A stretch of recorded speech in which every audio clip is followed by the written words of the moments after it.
اعوذ باللہ من الشیطان الرجیم بسم اللہ الرحمن الرحیم۔ السلام علیکم ناظرین، آج ایک نئی ویڈیو کے ساتھ پھر حاضر ہیں۔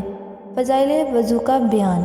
آج میں آپ کو وضو کے بہت بڑے بڑے فضائل بتاؤں گی اور اس میں چند حدیثیں ہیں جو میں ابھی بیان کرنے لگی ہوں۔ نمبر 1، حضرت عثمان غنی رضی اللہ تعالیٰ عنہ سے روایت ہے کہ رسول اللہ صلی اللہ علیہ وسلم نے ارشاد فرمایا، جس نے اچھی طرح وضو کیا اس کے تمام گناہ اس کے بدن سے نکل جاتے ہیں، یہاں تک کہ ناخنوں کے نیچے سے بھی۔ نمبر 2، دوسری حدیث اس سے بھی زیادہ واضح ہے، جس کا ترجمہ یہ ہے، جب مومن وضو کا ارادہ سے کلی کرتا ہے تو اس کے منہ کے گناہ خارج ہو جاتے ہیں، اور جب ناک صاف کرتا ہے تو ناک کے گناہ خارج ہو جاتے ہیں، جب منہ دھوتا ہے تو آنکھوں کے اور چہرے کے تمام گناہ نکل جاتے ہیں، اور جب ہاتھ دھوتا ہے تو دونوں ہاتھوں کے گناہ دھل جاتے ہیں، یہاں تک کہ ہاتھوں کے ناخنوں کے نیچے کے گناہ بھی، اور جب سر کا مسح کرتا ہے تو سر کے گناہ خارج ہو جاتے ہیں، یہاں تک کہ کانوں کے گناہ بھی، اور جب پاؤں دھوتا ہے تو پاؤں کے گناہ بھی دھل جاتے ہیں، حتیٰ کہ پاؤں کے ناخنوں کے نیچے سے بھی۔ نمبر 3، نبی کریم صلی اللہ علیہ وسلم کا ارشاد ہے کہ میرے امتی قیامت کے دن اس حال میں بلائے جائیں گے کہ ان کے اعضائے وضو، یعنی کہ جو وضو کے اعضاء ہیں وہ سب روشن ہوں گے اور چمک رہے ہوں گے۔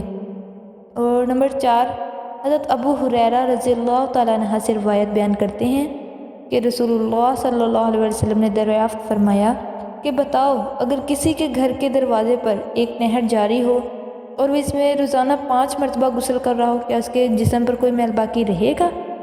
تو صحابہ کرام نے جواب دیا، نہیں رہے گا۔ اس کے بعد آپ نے پھر یہی فرمایا، تو صحابہ کرام نے پھر وہی جواب دیا، تو آپ نے فرمایا یہی حال 5 نمازوں کا ہے۔ تو اللہ تعالیٰ ان کی وجہ سے اپنے نمازی بندوں کے گناہ صغیرہ معاف فرما دیتا ہے۔ تو یاد رکھیں کہ یہ بات ہمیں سمجھ لینی چاہیے کہ وضو کے وقت جو گناہوں کی معافی کی بشارت ہے نا، ان سے گناہ صغیرہ مراد ہیں، کبیرہ نہیں، کیونکہ کبیرہ گناہ سچی توبہ سے ہی معاف ہوتے ہیں۔ پہلے بھی میں آپ کو بتا چکی ہوں کہ جو صغیرہ کبیرہ گناہ ہے نا، ہمیں توبہ کرنے سے ہی معاف ہوتے ہیں۔ تو صلی اللہ علیہ وسلم نے فرمایا، لوگوں نے دیکھا ہے کہ وضو کے بعد کسی جگہ سے ایڑیاں خوش رہ گئیں، تو آپ صلی اللہ علیہ وسلم نے فرمایا، ویل للاعقاب من النار اسبغ الوضو، یعنی ایسی ایڑیوں کے لیے جو وضو میں خشک رہ جائیں، ویل کا عذاب ہے، وضو پورا کرو۔ ویل دوزخ میں ایک گھڑے کا نام ہے جس میں خون پیپ جمع ہوگا، لہٰذا وضو کرتے وقت اس کا خیال رکھنا چاہیے کہ اعضائے وضو میں سے کوئی عضو خشک نہ رہ جائے۔ تو وضو فضائل ہم نے جو بیان کی ہے، یہ چند حدیثیں تھی، ان کی عربی قصداً میں نے چھوڑ دی ہے، اگر کسی کو عربی دیکھنے کا شوق ہو تو وہ ہماری نیکسٹ ویڈیو ضرور دیکھیں۔ الحمدللہ جو چینل پر نئے ہیں ان سے گزارش ہے کہ میرے چینل کو سبسکرائب کریں، میری ویڈیو کو زیادہ سے زیادہ شیئر کریں۔ اللہ حافظ۔